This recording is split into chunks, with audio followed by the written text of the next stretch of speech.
Esther 1. Now in the days of Ahasuerus, the Ahasuerus who reigned from India to Ethiopia over 127 provinces. In those days, when King Ahasuerus sat on his royal throne in Susa, the capital, in the 3rd year of his reign he gave a feast for all his officials and servants. The army of Persia and Media and the nobles and governors of the provinces were before him, while he showed the riches of his royal glory and the splendor and pomp of his greatness for many days, 180 days. And when these days were completed, the king gave for all the people present in Susa, the citadel, both great and small, a feast lasting for 7 days in the court of the garden of the king's palace. There were white cotton curtains and violet hangings fastened with cords of fine linen and purple to silver rods and marble pillars, and also couches of gold and silver on a mosaic pavement of porphyry, marble, mother of pearl, and precious stones. Drinks were served in golden vessels, vessels of different kinds, and the royal wine was lavished according to the bounty of the king. And drinking was according to this edict: there is no compulsion, for the king had given orders to all the staff of his palace to do as each man desired.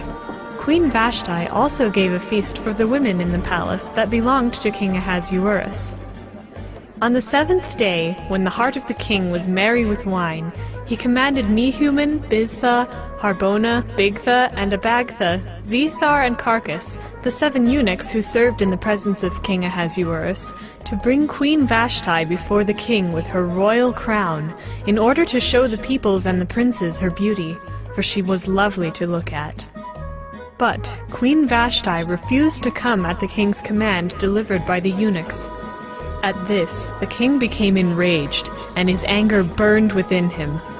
Then the king said to the wise men who knew the times, for this was the king's procedure toward all who were versed in law and judgment, the men next to him being Karshena, Shethar, Admatha, Tarshish, Meres, Marsena, and Memucan, the 7 princes of Persia and Media who saw the king's face and sat first in the kingdom.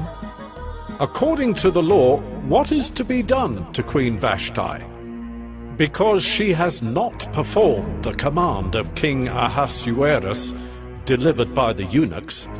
Then Memucan said in the presence of the king and the officials, Not only against the king has Queen Vashti done wrong, but also against all the officials and all the peoples who are in all the provinces of King Ahasuerus.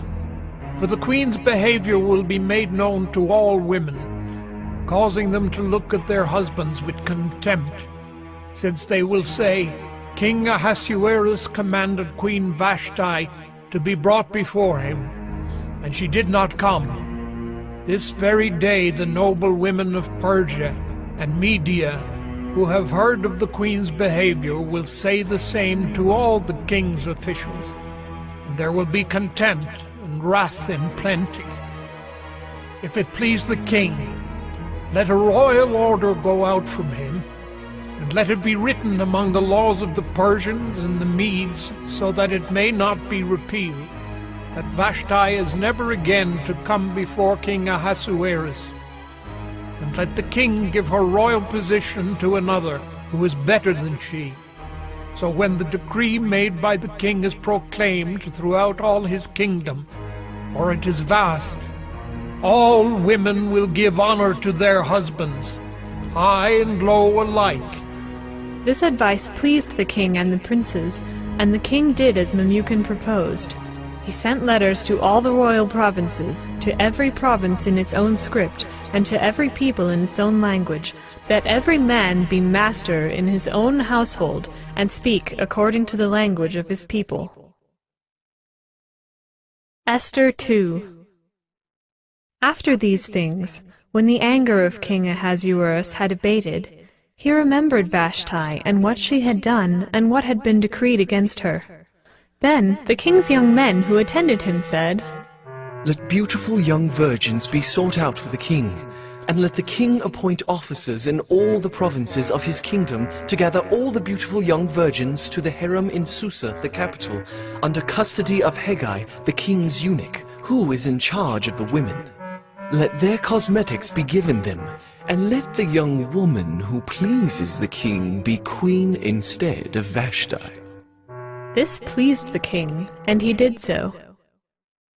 Now there was a Jew in Susa the citadel, whose name was Mordecai, the son of Jair, son of Shimei, son of Kish, a Benjaminite, who had been carried away from Jerusalem among the captives carried away with Jeconiah king of Judah, whom Nebuchadnezzar king of Babylon had carried away. He was bringing up Hadassah, that is Esther, the daughter of his uncle, for she had neither father nor mother. The young woman had a beautiful figure and was lovely to look at, and when her father and her mother died, Mordecai took her as his own daughter. So when the king's order and his edict were proclaimed, and when many young women were gathered in Susa the citadel in custody of Hegai, Esther also was taken into the king's palace and put in custody of Hegai, who had charge of the women. And the young woman pleased him and won his favor, and he quickly provided her with her cosmetics and her portion of food, and with 7 chosen young women from the king's palace, and advanced her and her young women to the best place in the harem. Esther had not made known her people or kindred, for Mordecai had commanded her not to make it known. And every day Mordecai walked in front of the court of the harem to learn how Esther was and what was happening to her. Now when the turn came for each young woman to go into King Ahasuerus, after being 12 months under the regulations for the women, since this was the regular period of their beautifying, 6 months with oil of myrrh and 6 months with spices and ointments for women, when the young woman went in to the king in this way, she was given whatever she desired to take with her from the harem to the king's palace. In the evening she would go in, and in the morning she would return to the second harem in custody of Sheashgaz, the king's eunuch, who was in charge of the concubines. She would not go in to the king again unless the king delighted in her, and she was summoned by name. When the turn came for Esther, the daughter of Abihail, the uncle of Mordecai, who had taken her as his own daughter, to go into the king, she asked for nothing except what Hegai, the king's eunuch, who had charge of the women, advised. Now Esther was winning favor in the eyes of all who saw her, and when Esther was taken to King Ahasuerus into his royal palace, in the 10th month, which is the month of Tebeth, in the 7th year of his reign, the king loved Esther more than all the women, and she won grace and favor in his sight more than all the virgins, so that he set the royal crown on her head, and made her queen instead of Vashti. Then the king gave a great feast for all his officials and servants. It was Esther's feast. He also granted a remission of taxes to the provinces, and gave gifts with royal generosity. Now when the virgins were gathered together the second time, Mordecai was sitting at the king's gate. Esther had not made known her kindred or her people, as Mordecai had commanded her, for Esther obeyed Mordecai just as when she was brought up by him. In those days, as Mordecai was sitting at the king's gate, Bigthan and Teresh, 2 of the king's eunuchs who guarded the threshold, became angry, and sought to lay hands on King Ahasuerus. And this came to the knowledge of Mordecai, and he told it to Queen Esther. And Esther told the king in the name of Mordecai. When the affair was investigated and found to be so, the men were both hanged on the gallows. And it was recorded in the book of the Chronicles in the presence of the king.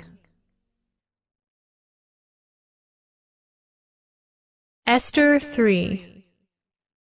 After these things, King Ahasuerus promoted Haman the Agagite, the son of Hammedatha, and advanced him, and set his throne above all the officials who were with him.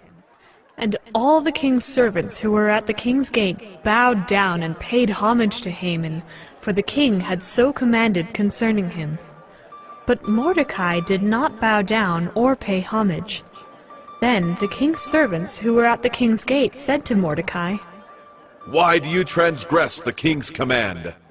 And when they spoke to him day after day, and he would not listen to them, they told Haman, in order to see whether Mordecai's words would stand, for he had told them that he was a Jew. And when Haman saw that Mordecai did not bow down or pay homage to him, Haman was filled with fury. But he disdained to lay hands on Mordecai alone. So, as they had made known to him the people of Mordecai, Haman sought to destroy all the Jews, the people of Mordecai, throughout the whole kingdom of Ahasuerus. In the first month, which is the month of Nisan, in the 12th year of King Ahasuerus, they cast pure, that is, they cast lots, before Haman day after day. And they cast it month after month, till the 12th month, which is the month of Adar. Then Haman said to King Ahasuerus, There is a certain people scattered abroad and dispersed among the peoples in all the provinces of your kingdom. Their laws are different from those of every other people, and they do not keep the king's laws, so that it is not to the king's profit to tolerate them. If it please the king, let it be decreed that they be destroyed, and I will pay 10,000 talents of silver into the hands of those who have charge of the king's business, that they may put it into the king's treasuries. So the king took his signet ring from his hand and gave it to Haman the Agagite, the son of Hammedatha, the enemy of the Jews. And the king said to Haman, The money is given to you, the people also, to do with them as it seems good to you. Then the king's scribes were summoned on the 13th day of the first month, and an edict, according to all that Haman commanded, was written to the king's satraps and to the governors over all the provinces and to the officials of all the peoples, to every province in its own script and every people in its own language. It was written in the name of King Ahasuerus and sealed with the king's signet ring. Letters were sent by couriers to all the king's provinces with instruction to destroy, to kill, and to annihilate all Jews, young and old, women and children, in one day, the 13th day of the 12th month, which is the month of Adar, and to plunder their goods. A copy of the document was to be issued as a decree in every province by proclamation to all the peoples to be ready for that day. The couriers went out hurriedly by order of the king, and the decree was issued in Susa the citadel. And the king and Haman sat down to drink, but the city of Susa was thrown into confusion. Esther 4. When Mordecai learned all that had been done, Mordecai tore his clothes and put on sackcloth and ashes, and went out into the midst of the city, and he cried out with a loud and bitter cry. He went up to the entrance of the king's gate, for no one was allowed to enter the king's gate clothed in sackcloth. And in every province, wherever the king's command and his decree reached, there was great mourning among the Jews, with fasting and weeping and lamenting, and many of them lay in sackcloth and ashes. When Esther's young women and her eunuchs came and told her, the queen was deeply distressed. She sent garments to clothe Mordecai so that he might take off his sackcloth, but he would not accept them.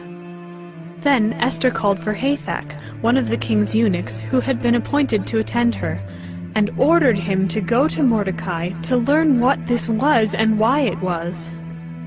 Hathach went out to Mordecai in the open square of the city in front of the king's gate, and Mordecai told him all that had happened to him, and the exact sum of money that Haman had promised to pay into the king's treasuries for the destruction of the Jews. Mordecai also gave him a copy of the written decree issued in Susa for their destruction, that he might show it to Esther, and explain it to her, and command her to go to the king, to beg his favor, and plead with him on behalf of her people. And Hathach went and told Esther what Mordecai had said.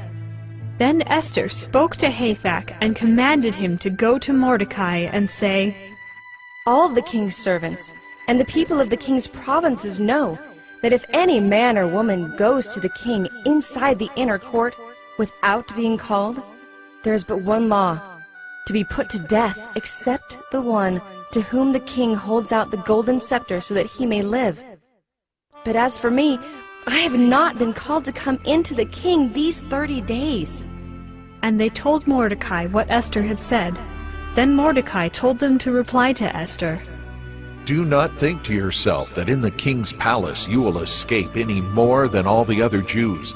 For if you keep silent at this time, relief and deliverance will rise for the Jews from another place, but you and your father's house will perish.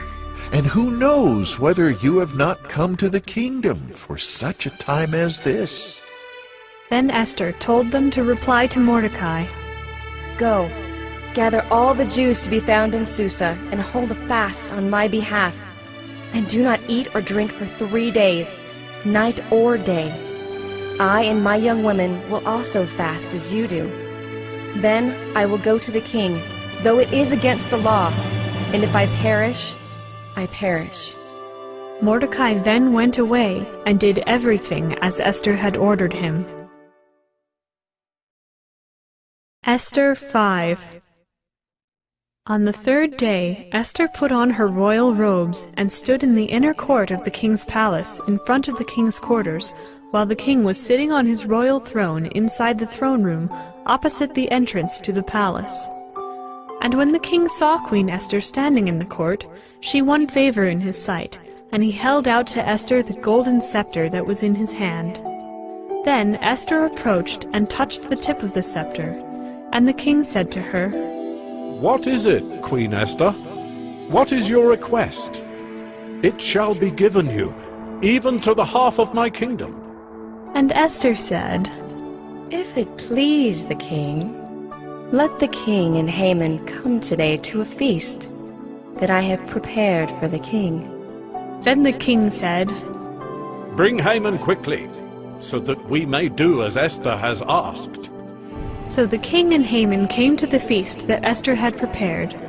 And as they were drinking wine after the feast, the king said to Esther, "What is your wish? It shall be granted you. And what is your request? Even to the half of my kingdom it shall be fulfilled." Then Esther answered, My wish and my request is, if I have found favor in the sight of the king, and if it please the king to grant my wish and fulfill my request, let the king and Haman come to the feast that I will prepare for them, and tomorrow I will do as the king has said. And Haman went out that day joyful and glad of heart. But when Haman saw Mordecai in the king's gate, that he neither rose nor trembled before him, he was filled with wrath against Mordecai. Nevertheless, Haman restrained himself and went home, and he sent and brought his friends and his wife Zeresh. And Haman recounted to them the splendor of his riches, the number of his sons, all the promotions with which the king had honored him, and how he had advanced him above the officials and the servants of the king. Then Haman said, "Even Queen Esther, let no one but me come with the king to the feast she prepared. And tomorrow also I am invited by her together with the king. Yet all this is worth nothing to me, so long as I see Mordecai the Jew sitting at the king's gate." Then his wife Zeresh and all his friends said to him, "Let a gallows 50 cubits high be made, and in the morning tell the king to have Mordecai hanged upon it. Then go joyfully with the king to the feast." This idea pleased Haman, and he had the gallows made.